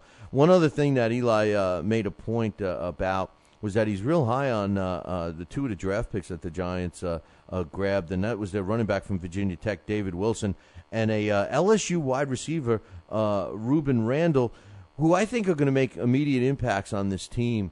The running game was not really hurting, in my opinion, and neither was the receiving core, but they just bettered the team with these 2 guys. The running game was last in the league last year. They were 32nd. There was nobody worse than the New York Giants with an 89.2 rushing average per game. They stunk. Brandon Jacobs was awful. You knew exactly what Brandon Jacobs was going to do. He's going to run and not run hard anymore. His numbers steadily declined over the last 3 years. So everybody's worried. Oh, we lost Brandon Jacobs. You lost nothing. You got a guy like David Wilson coming in from Virginia Tech who's elusive. He's fast. You've heard nothing about this guy but great things as far as coming from the Giant camp. I think the Giant rushing game is going to definitely be much better without having Brandon Jacobs there. And on top of that, and you have this clutch quarterback Eli Manning, which I know you don't want to hear, but this team is going to be and now historically, yes, they played bad. After winning the Super Bowl, they've played bad. But I don't think it's going to happen this year. I think he's going to have under control. I think they know about how they've played in the previous years after the Super Bowl win. But I think this team is going to be much better with the addition of David Wilson and the running back you mentioned too, alluded to was Ruben Randall. I mean, you're missing. They lost Manningham to San Francisco, and Manningham. John, I mean, Mikey, I gotta reset you again here, brother. I'm not even catching you. Let me get right back to you. We gotta reset Mike. Sorry about that. We'll get him right now, and he's Mikey's making me sick right now with all his positive stuff he's talking about with the Giants. Yes, this is Talking New York Sports, but Mikey's nauseating me with all this positive Giant talk. Are you back? Back. All right, good. Well, and I heard what you said about nauseating you with all the Giant talk. I'm just being real, my friend. No, I know you are. It's I'm hard. Being real about it. It's hard when you see a team, on the other side of the stadium, so to speak, that everything's clicking for them, and then we got to go look at our boys. And speaking of our boys, they finally did something that I agree with in the off season. They acquired a decent. He was a former number one draft pick in offensive lineman, which we needed. Jeff Ota they got, which I thought was a good move. I mean, one of my arguments about Sanchez is that everybody blames Mark Sanchez, but he really doesn't have a good line with the exception of the front three. I mean, I know we got the league's best center and everything else, but you start looking beyond the center and the two tackles. I mean, I'm glad they're looking ahead. With Jeff Ota coming in from number one, I don't know if you know this, but he failed his physical. Oh, I didn't know that. He failed his physical since they acquired him? Yeah, so he's not. He has to pass it first before we actually get him. He failed his first physical. The knee. Yes. Jeff Ota he was very good. But he has ongoing. Now let me I want to recant what I said. It's typical friggin' Jets picking up a guy that's washed up and finished. The problem is, Billy, is that they have no. Even though Tony Sperano says that Wayne Hunter, that's my starting guy. He's the guy. They have no faith in him, and so they rather get a cripple. But basically, is what Jeff Ota is right now, is a cripple, and hope that he gets better instead of using Wayne Hunter. That's how much faith they have in this guy. So, hopefully this guy will get better. He'll pass the physical, and anything is better than Wayne Hunter. Wayne Hunter had his moments, but speaking about loser Miami fans, we got one in the chat room right now. And he's mocking us, saying that maybe Joe Willie should back up Mark Sanchez, but I guess he never heard of that guy's name. What's his name? Tim Tebow. But anyway, let's talk a little more about the Jets. Rivas signed. I mean, he reported to camp. We talked about him last week a little bit.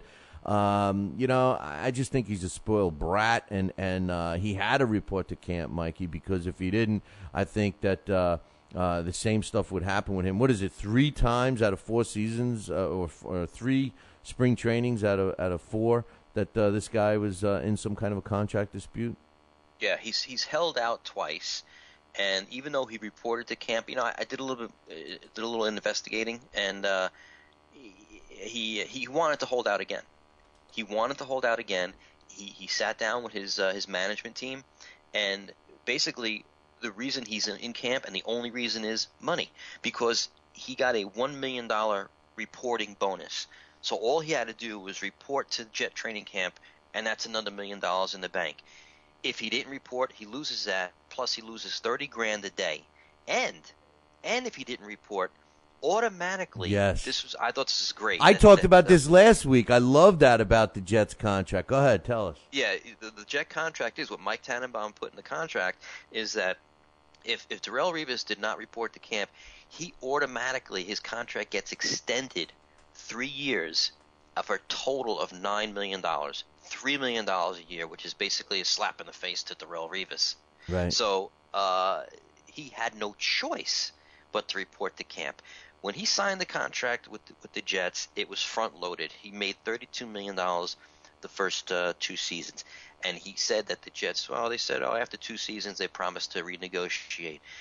The guy's all about renegotiation. If he's not making $16 million a year, he's just not happy. Eventually, Billy, it's going to cause problems. Well, I can't stand the guy, just like you. I mean, I love his talent, but if I can get like 2 or 3 good players for him, I let him go in a second. The reason that he's so valuable to the Jets is that we have no pure pass rusher. So you need somebody to take away their number one wide receiver. You put Darrelle Revis on the Giants, do you think he's going to go through this? No way. You know why? Because the Giants have 4, 5 capable pass rushers, and they don't need a shutdown corner where the Jets do. So he's so lucky to be in the situation that he is, where he's so needed, where on other teams that have pure pass rushing talent, they don't need him. Well, the Jets are and Rex Ryan, who I liked big time. I'm starting to wonder about him. I'm starting to wonder about the GM and his choice. I mean, these guys, have not had a strong front four since way back in the New York sack exchange days. I mean, it is sickening. They stockpile the secondary up. It's almost like they disregard a pass rush. They try to do it with smoke and mirrors, like you said last week, with blitz packages and everything else. It does not work. NFL teams pick up the blitz. They can read the blitz coming. You got guys faking blitz. You got linemen dropping back into pass coverage, which is totally retarded. I mean, it's just ridiculous. And you know what? It's not NFL mentality. I'm sorry. They're going with Wildcat. That's not NFL mentality. You're not going to fool NFL coaches. You're not. All right. And the Jets think that they got something up their sleeve with the defensive schemes. You say that about Revis. I don't know if I could disagree or agree. I love Revis too as a defender. He's clearly got talent, but they have a lot of other young talented players. I love that kid from Boise State. He got rocked in his first year, but I think he's going to develop into a decent guy. His height is a negative. I don't like Cromartie. I think that he gets beat much too much. He doesn't like to tackle. He's one of those kinds of guys. So, I mean, although our secondary looks good on paper, maybe it's not that good. And we talked about Jim Leland last week. Leonard, I'm sorry. Jim Leonard, yeah. Not coming back from the injury, at least with the Jets. That was a guy that was our general, our field general. We never faulted when he was on the field. Another stupid move, having him run back kicks. That's totally ridiculous. I mean, there's just so many, in my opinion, stupid moves that the Jets decide to do that puts them in the position they're in now. And one of the problems that they have is they have virtually no depth. They did get the super receiver in the draft pick. We have some faith in our running back that we got in the draft pick. But, again, they didn't stockpile any good running backs to compete. They don't have depth on the offensive line, which is critical. We got Tim Tebow, but that's a whole nother story. The defensive line, we drafted a guy that's, it's questionable if he even tries his hardest. It's just the nature, the anti-thought process of the New England Patriots is the New York Jets. The Patriots trying to find personalities and guys that will play within a system, and the Jets try to find the guys that get arrested and have other problems, and they throw them all in the locker room, and we wonder why we don't have any continuity. I agree with you. I agree with you 100%. And the reason why we do all these crazy plays and disguising blitzes, you're right. We don't have depth. We have to do these things to make up for a lack of talent. I'm sorry, but that's just the way it is. And I know you were talking about last week, we got into this conversation about using Tim Tebow as something else other than a quarterback. I just think we should label him as something else and go with our boy from Alabama, McElroy. Well, what do you label Tim Tebow as? Tim Tebow athlete? I mean, what is he? You got to label him as something. I'd label him as a receiver, because then he could do exactly what he's going to be doing, or a tight end. He could still run the Wildcat. He could still run off the. They got him as the up back returning kicks right now. They already had him in their spring training or whatever they call it. Summer training, whatever. But they got him doing that. They got him, coming in. They want him to come in, which I think is totally ridiculous, to have him be the guy that comes in the red zone. For Mark Sanchez, who marches. Even the receivers, even the most gangster of all receivers that we have in Holmes is against it. He probably is thinking, of course, about himself and knowing that Tebow will never be able to get the ball to him. So I mean, it's just ridiculous. I don't have anything against the Wildcat or anything, but we don't need to label him a quarterback. That is being done for Tim Tebow. That is the reason. We don't have to label. So when was the last time, aside from Ben Roethlisberger, and I know we were talking about this last week, but when was the last time you saw a quarterback that's 6'5", 255 pounds. I mean, it just doesn't happen. No, and then there's talk now of using him as a kickoff returner. Did you? I couldn't believe my ears when I heard this. Yeah, no. Kickoff returner is supposed to be an elusive, fast back. Tim Tebow is like a fullback. It's just it's a joke. And then you just spoke about bring him in the red zone package. Okay, this team was number 2 in the red zone last year, number 2 in the NFL. So why if it's not broken, why fix it? So, and then Mark Sanchez is going to drive this team down the field 80 yards, get to the goal line, and then come out to bring in Tim Tebow. Oh yeah, that's going to be a great locker room to be around. Well, how about trick everybody and have Mark Sanchez line up as a receiver, like you're really going to throw it to Mark Sanchez. Try and get him killed by some defensive guy as he's going up for a pass. It makes no sense. And it's like what LDL TV is saying in the chat room right now. We got a moron in an offensive coordinator.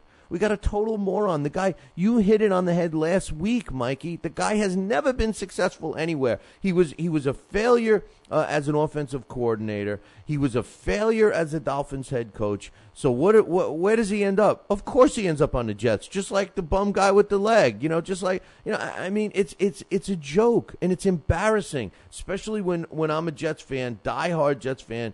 Since the Super Bowl, since Super Bowl III, that was the first game I remember as a kid watching. Joe Namath became my idol, and ever since then, I've been dealing with the same crap year after year after year. They play good enough to tease you. They get into the playoffs. They go just far enough to tease you. They're happy about it and everything else. They go from young team, up. We're an old team. I mean, it's the same thing, And then I got to deal with the Giants. Come on, man, it's sickening. The Giants or the Yankees, the Jets or the Mets. I mean, it's so obvious.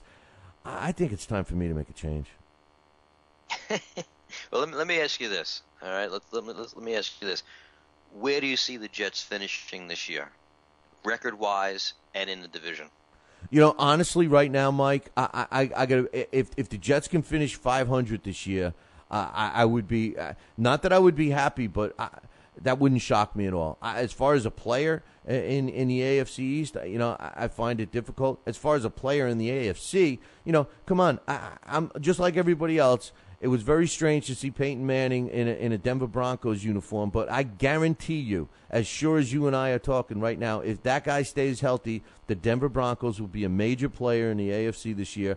The Raiders are going to be a major player. The Chiefs will be playing good again. In the AFC, like I said, the Dolphins got rid of their weakest link. They sent them over to New York Jets. Okay, hopefully they'll be more competitive. The Patriots are always going to be there. And I'll tell you what, the sleeper team last year, which I told everybody to watch out for, were the Buffalo Bills. You think they got worse? They're quietly getting better and better. The Jets are in trouble. They may finish at the end of the pack in the AFC East.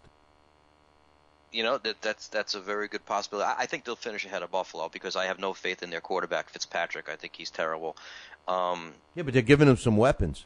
They're giving him a strong defense. They're giving him some offensive weapons that are going to click this year. They were under a new system last year.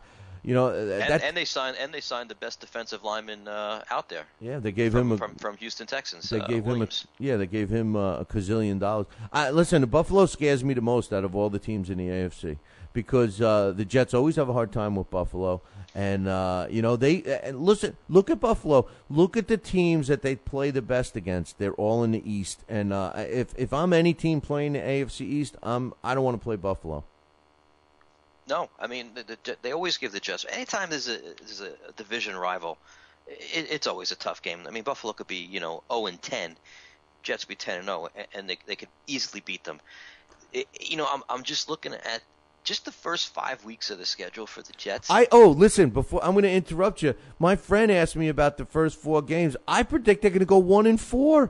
They're gonna lose 3 of that first quarter of the season, 4 games that they're gonna if they're lucky they're gonna be 1-4 with that schedule. They could be 1. Yeah, you're right. I mean, the first game is at home and that's against Buffalo. I do think they win that game. I don't. I see. Then they got Pittsburgh. The loss. Go ahead. Well, we do play well. And we play well, but we lose. Playing well and winning are two different things. And by the way, John just said that at least Mark Sanchez is scoring right now. He's with what's her name, Eva Longoria. Yeah. Sanchez is the man. Bad. Yeah, no, it's not. But go ahead. Let's finish up. I say so far they lose. They start off with Buffalo. I think it's a loss. Okay, Buffalo has their number even at home. They go to play Pittsburgh. That's 0-2. What was the third game? Miami in Miami. I think they squeaked that one out. That was the game I think they win. And then the fourth game I think is against another good NFC team, right? You're damn right. San Francisco 49ers. Exactly. So that's why I'm saying that the Jets are going to after the first part of that season. First quarter of the season, Jets are going to be 1-3. They'll never beat San Fran. They arguably are, one of the top 3 teams in the NFC. So, I love the 49ers, always have. Easily, I think the Jets are they'll be lucky to go 1-4. They'll be lucky to go 1-4. 1-3. I'm sorry. Well, 1-3. But the reason I said the first 5 games because the 5th game is against Houston Texans. Texans are a tough team, although the Jets have been lucky against the Texans, whereas a lot of other teams don't have that luck. The Texans have seemed to have had a hard time against the Jets, but this is a different Jet team. They don't have, I thought that their biggest mistake as far as receivers was letting Braylon Edwards go. I know that he didn't do well with the 49ers. I know that he was nothing but trouble in Cleveland. But when he was with the Jets, he did okay. And I thought that the Jets should have kept him rather than go with Plexico. I don't think Plexico is going to be anything other than a name. He proved that to me last year. Yes, he was okay in the red zone. He's 9 feet tall. I mean, what do you expect? That's what you need to use him for. But we need somebody down the field. I miss Jericho Cotchery. I thought that he was the guy that was a continuity guy for Mark Sanchez. I just don't think that the Jets, and I've said this time and time again, I just don't think that the Jets did Mark Sanchez any favors by getting rid of his comfort zone, his night blanket. I mean, they just got rid of his 2 of his favorite receivers and line. They never rebuilt the line, and then everybody blames him. Yeah, I mean, the fact that they got rid of Alan Faneca that year, 2-3 years ago. What was the story with that? Why was only $2 million on his contract. I know, and they ended up paying more, and they cut him, right? And I mean, they didn't even get anything for him. I mean, and as soon as he left, our running game went down. The whole offensive line that had to be one of the biggest blunders the Jets have made in the last 5 years. Absolutely. And then what you alluded to with Braylon Edwards, that was for Mark Sanchez. That was his safety net. Yeah, and we had him for nothing. Yeah. They had him for nothing, and he didn't do well. I could see why he didn't do well in San Fran. Just like you have to have the right mentality for New York. It's the same thing in San Fran, except it's reverse. You got to be a laid-back guy in San Fran to be successful. New York can handle a guy like Braylon Edwards at times. When you're in the right mix. I thought he did well with the Jets, and if I'm the Jets brass, I still try to get him. Well, they need somebody because the veteran wide receiver on this team is now Santonio Holmes, which scares me. I mean, already he doesn't know how to keep his mouth shut. I mean, if you feel that the 2 quarterback system is not going to work, you can't just come out and say it. You got to be political. You know the deal, Billy. You got to be politically correct. You got to say the right things.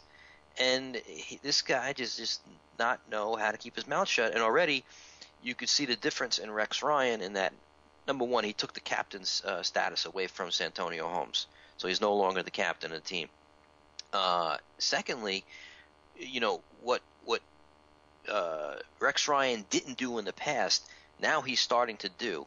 And that's, to shut his players up and try to kind of build establish a distance between coach and players, like it should be. You can't be buddy with your players. You're the coach. And he said that when Santonio Holmes came out and said, I don't know about this 2 quarterback system, right away Rex Ryan said, well, we signed Santonio Holmes to be a receiver, not the offensive coordinator. Well, oh, so that's a little different. You know, I mean, Rex is definitely changing his ways here, or attempting to change his ways. Already he said, I'm not guaranteeing any Super Bowls. All that's out the window. You know, that just backfired on him. He figured by, saying, putting all everything on his shoulder and saying this team is Super Bowl bound and this, that, and the other thing, that it would take pressure off the team and put it on him. But it did just the opposite. Now everybody expected Sanchez to be, the second coming of Joe Namath and take him to the promised land, and that didn't happen. And it just added pressure on the team instead of adding pressure on Rex Ryan. So I'm hoping that he does stay this path and keep his mouth shut as well, and just coach. Just go out there and coach the game. I don't care about predictions and guarantees. I don't want any of that stuff, because I think it does more harm than good. I think people took that out of context, and with him, he the way he always said it is, we're a Super Bowl team. Our goal is to make it to the Super Bowl. We're going to win it. If we get to it, and blah blah blah. I don't have a problem with that. I actually have more of a problem with him recanting that, because now all of a sudden there seems to be uncertainty with him, and that brash guy that we liked, what happened to him? Are we going through a rebuilding stage already? And I don't want to deal with that again. I'm just so sick of that. I just think that his lack of even questioning offensive decisions is a mistake. I think today's NFL football head coach, has to have his hands in everything. I think he needs to focus on a defensive coordinator. I think he needs to focus on an offensive coordinator, and then ultimately make the decisions for both. Their best coach on that team is their special teams coach. I love. He's still with them, right? I know there was rumor of him retiring. Westhart, right? Mike Westhoff. Is still with Mike them, Westhoff. Yeah, he's a guy that I think is the best. I know that he was sick and he was considering retirement, but I'm glad that he's back with the Jets. But the problem with Rex is that Rex is the defensive guy. I guess he's got a defensive coordinator on staff, but Rex is calling the defense, and he makes no qualms about it. That's his specialty, and he doesn't say boo about the offense. I think that's a mistake. I need a head coach, and I think that look at Coughlin. Coughlin is a perfect example of a guy that learned that you can't be, the dominating head coach of the Bill Parcells and those eras of those guys. The kick you in the ass kind of coaches just does not work with today's youth and today's NFL player. You need a guy that is going to, instill his system and make sure that it works. But you got to have a chain of command, and that's what weakens the Jets. They don't have that chain of command. There's nobody to go above. In business, what makes successful businesses is when you can go above somebody that you're not happy with and feel that you're getting your voice heard. Well, with the Jets, if the guy you're not happy with is Rex Ryan, there's no way to go. If you're a defensive player and you don't like a defensive call, and you got nowhere to go. It's over, and you could feel like you're drowning. And I think that the same lack of involvement in the offense works in the same way. When you have something that's not working, or decisions that are being made, or different personnel packages that just don't work, and you're dealing with a head coach that just has no involvement at all, I think it works just as negative as having too much involvement. Well, I think that there has to be some kind of balance, and with Rex, there's never a balance. Like you said, he's all defense, and that's it.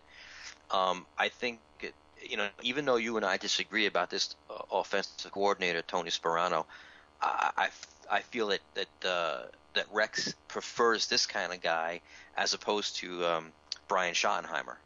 So I think he's going to be involved a little bit more in the offense because of the style that Tony brings, which is, again, Rex's mentality. All right, but wait. Let's just hold on to that thought. Marty Schottenheimer, I think his mistake was his choice of plays. He was one of the worst play callers, I thought. I mean, it was very predictable. When you look at Tony, his style of offense, he don't have the material to run that offense. He doesn't have the big, strong line we both agree on. He doesn't have the dominating collection of running backs that we both agree on. You know, he doesn't have the unless Sanchez is in there, he doesn't have the short, accurate passer that can dump the ball off. You know, if he's running a Wildcat and he's got Tim Tebow in there, Tim Tebow might be able to connect down the field, but he can't hit a screen pass. You know, so they're not even giving Soprano, even if we take his style and say it can work, they're not giving him the tools to work.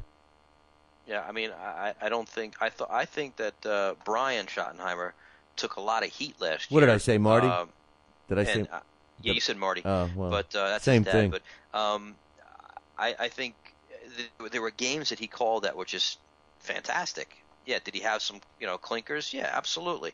But I don't see how Tony Sperano is the savior. I don't see it. And just like with Brian, what tools did he have to work with?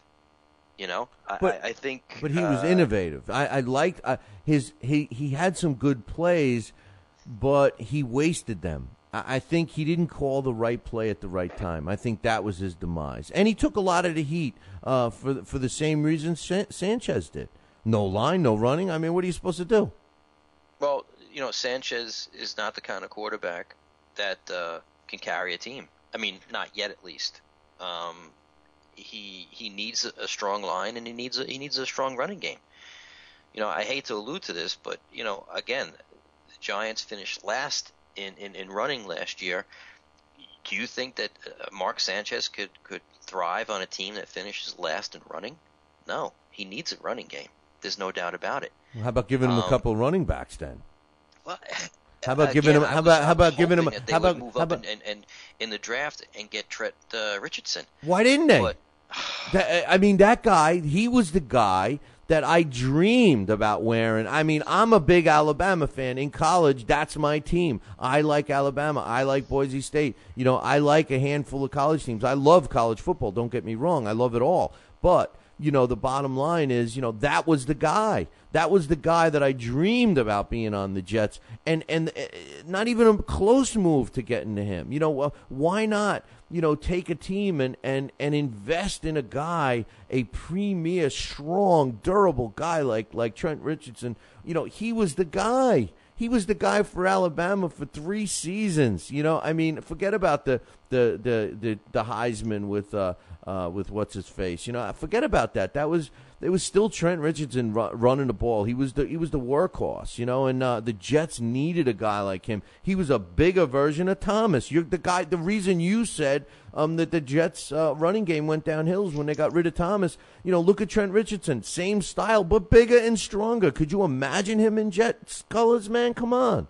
Bigger, stronger, younger, and faster than Right. Thomas Jones. Exactly. So I think, there was talk about him, the Jets moving up to get him. I'm assuming that they just wanted, Cleveland just wanted too much.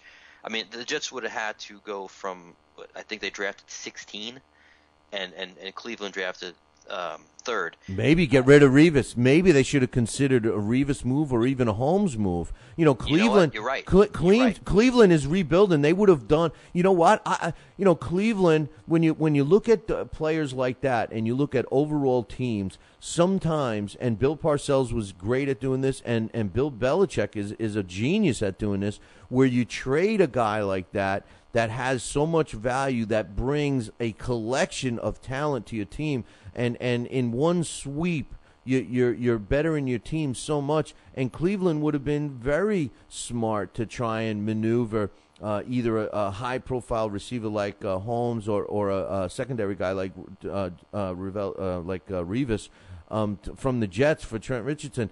The problem is that me and you wanted Trent Richardson. I don't think the Jets did. And the truth of the matter is they're stupid. They don't understand. I don't think they get it, Mike. You know what? You want to know the truth? I don't think the Jets brass get it. I don't think they are really know what the hell they're doing, and their product is an indication of that. Yeah, I think Tannenbaum, I've never been a fan of Tannenbaum. And then, we're just saying that, would you have given up Darrelle Revis to move up to the number 3 spot and get Trent Richardson? I would, and here's my reason why. Because Trent Richardson makes that offense a lot better. And they're capable of doing things that they couldn't do without somebody as talented in the backfield as Trent Richardson. You take Darrelle Revis off that team, it's still a capable defense. Okay, if you trade up, you get the number one, you get Cleveland's pick, so you pick Richardson up, and you tell them, you know what, you have to give me one of your cornerbacks.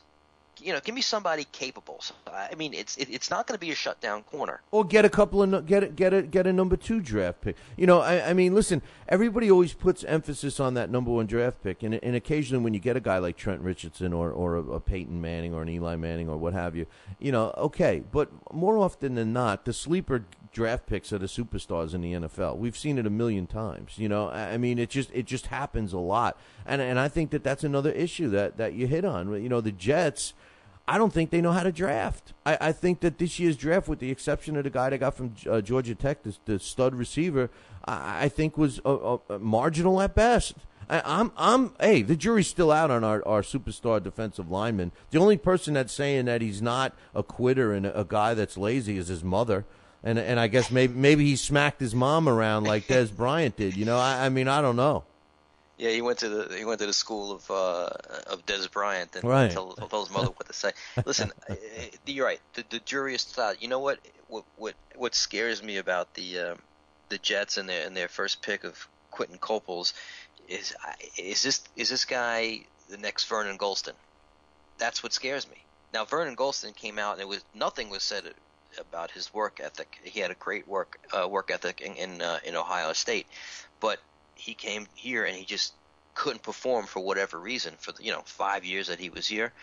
So it scares me. And they wouldn't want to give up on say, him. Remember, work ethic, they didn't want to give up. Me. They didn't want to give up on him either. Remember? No, they didn't. As a matter of fact, he played for them. Waiting, and then they finally, we traded him and we got Aaron Maben, and Maben in just 1 year has outshined what Vernon Golston has done in 5 years. And we got him from Buffalo, right?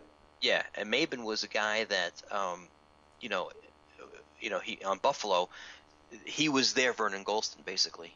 So sometimes, like we say, a change of scenery does a person good. But getting back to this whole thing with Revis and trading up, I would have definitely have done it. I would have pulled the trigger.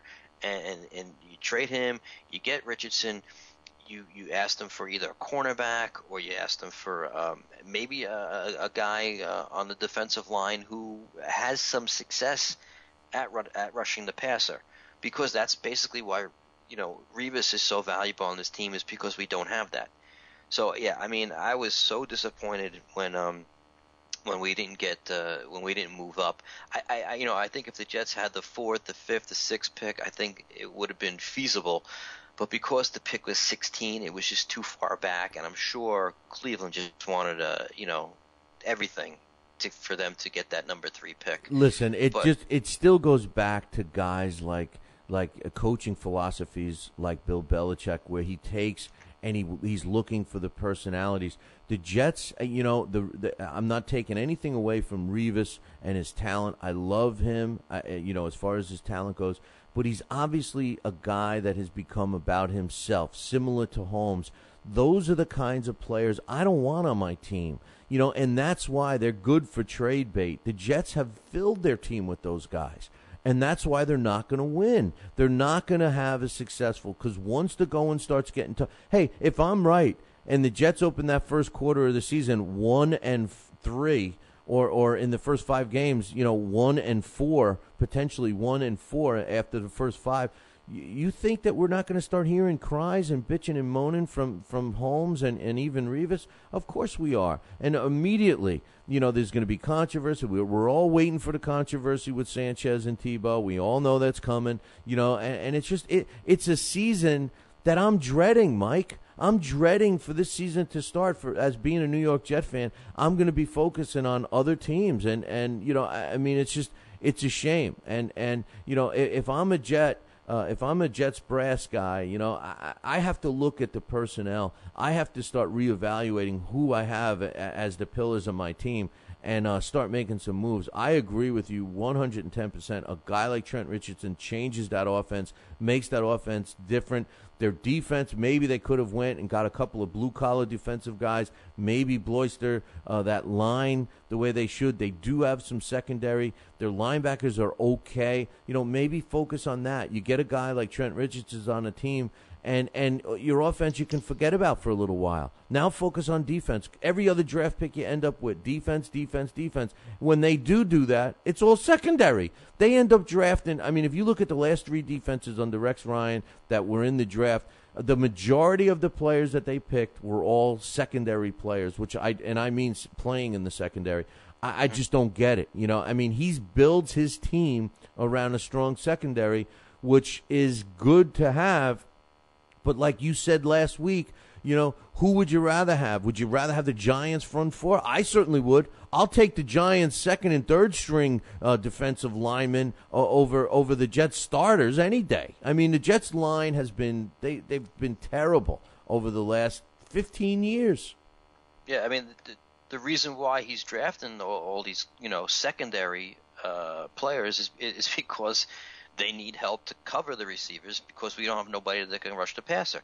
But how about going out and getting somebody that can rush the passer? And I don't mean drafting Quentin Popoles who has, work ethic problems. I mean going out there and go out and spend the money and get Mario Williams, who went to Buffalo. Now he's in your division. So this is what makes you scratch your head as a Jeff fan. Kyle Wilson, we moved up to get this guy, and he's been terrible the last 2 years. I think he's got potential. He's the kid from Boise State, and I think he's got potential. They threw him in as a rookie when Revis was holding out and got hurt and everything else. He got burned a couple of games. Then they just put him on the shelf and he plays in dime packages and stuff like that. But I think he's good. The only knock on him though, Mikey, is that he's a Smurf. I think he's my size. And he's about 5'9". Yeah, okay, so 5'10". Yeah, so I mean, it's hard. It's hard for the Jets to be that good in the secondary when the guys are small, unless they're freaks like Revis. And hey, let's face it, people got Revis's number right now. He was beat a few times last year, and he walks off with his head down. So I think Revis is the guy to shop around. I would have loved to have seen Richardson in green and white, that's for sure. And there were a couple other strong players I could see. Possibly the Jets making a run for. It was shocking that they went for Tebow. We all know that. That's been a big discussion. But it just, you know what? Honestly, Mike, it don't look good for us. It doesn't. On paper, it doesn't look good. But, that's why we play these games. So, we have to see what's going to happen. I do like the fact that they went out and they got LaRon Landry from Washington. And they got Jeremiah Bell from Miami, 2 Pro Bowlers. We needed help at safety because let's face it, every time we played a team with a decent tight end, we got beat because we had no safeties. Yeah, but we also that's also because we have our linemen dropping back into pass coverage, and we got our linebackers doing all kinds of crazy stunts and everything else. I mean, we're taking our own players out of position to make the play. That's what the Jets defense and the complexity of that defense, that's what it's doing. When we sack a guy, when we sack a quarterback, or when we stop a running back, when we do a run blitz, because we got Rex Ryan sending everybody, including the guy selling peanuts and popcorn, after the quarterback. It looks good when it works, But I tell you what, it looks real bad when it doesn't, and it's a shame. It's a shame. But hey, next week it's over here. This show is over, brother. Next week I really want to get into. We're going to be talking about the first preseason game, the Hall of Fame game, which is going to be in Canton, Ohio. And we'll get to evaluate and break down how we think each team will finish in each division. So we'll dedicate the show on football. What do you think? That sounds good. I like that. So in case you guys haven't noticed, both Mikey and myself, we love football, all right? Yes, we do. And you know what? I'm going to say one more thing about this whole Rex Ryan thing and the defense and everything. Did you notice that this never happened when he was at Baltimore? And the reason is it all comes down to the talent on the field. It's not about schemes and all. If can you imagine if Rex Ryan was a defensive coordinator or head coach of the Giants and had all that defensive talent to work with? You don't have to do as many schemes, but doing schemes with the talent that the Giants have, that incredible. He could do an incredible job over there. But it comes down, like you said, our drafting has stunk over the past 4 or 5 seasons. Yeah. And it shows. Yeah, and the other thing too, I think what made Rex Ryan so successful as a defensive coordinator is because he was focused on that one thing. He's trying to focus only on the defense now, but unfortunately, he's got more responsibility than that. He needs to learn how to delegate a little more, put his stamp on the defense, but be a head coach. It's either he wants to be a head coach or he wants to be a defensive coordinator. You can't do both. Exactly. But anyway, here's our trivia question as we wrap it up. It's the same one. Listen, Mikey and I are laughing at all you guys for not guessing this one right. As the rule we have here is until you get it right, we're going to keep boring us. You're boring me and Mike with this, I'll tell you that right now. It's a real easy one. The first New York football team to win a Super Bowl was the Jets. They beat the Colts 16-7 in Super Bowl III, which took place in January of 1969. The trivia question, and what's on the line, is a Lynn Swann rookie card. For all you Pittsburgh Steelers fans, the Lynn Swann rookie card is on the line. If you can tell us who the two head coaches of both these teams were. Who was the head coach for the Jets when they won the Super Bowl, and who was the head coach for the Baltimore Colts when they lost? If you know this answer, email me, NewYorkSports@BillyCBoxing.com. That's NYSports@BillyCBoxing.com. First one to do so gets the Lynn Swann rookie card. Hey, Mike, another thing that we've been doing is telling everybody what took place in New York sports history on today. And today, July 28th, we've got a few things I wanted to mention. On this day, July 28th, in 1943, New York Jets linebacker who actually played on that Super Bowl team. He also played for the New York Jets from 1965 through 1974. Al Atkinson, remember him? He was born on this day in 1943. On this day, July 28th, in 1954, it turns out to be he was the last New York baseball giant to ever turn this trick. Dusty Rhodes hits 3 home runs as the Giants beat the snot out of the Cardinals 10-0 at the Polo Grounds. And finally, on this day, July 28th in 1995, as the New York Yankees, I can't even get their name out, as they prepare to make a run for the playoffs, they acquire former New York Met David Cone from the Kansas City Royals for 3 minor league pitchers. And, Mike, this backs up what we said about the Yankees earlier in the show. They always make the right moves. David Cone went to go on to have a 9-2 record and help the Yankees win the very first wild card berth in the American League history by 1 game on this day in 1995. Great show, my man. I look forward to next week breaking down the NFL football season as the preseason gets started, and we'll talk a little about the Canton game. Any final thoughts? No, just excited that we're doing the show and having a good time doing it, and I do look forward to breaking down the NFL next week. You got me all riled up about Trent Richardson, man. Jeez. I know. Thanks, Mike. My blood pressure's going through the tough. roof. I think I need a scotch. I know it's early, but it's got to be 5 o'clock someplace. Hey, I'm Billy C. This is Brooklyn Mike. Joining me, we want to say together, ciao, baby. Ciao. We'll see you next week. Take care.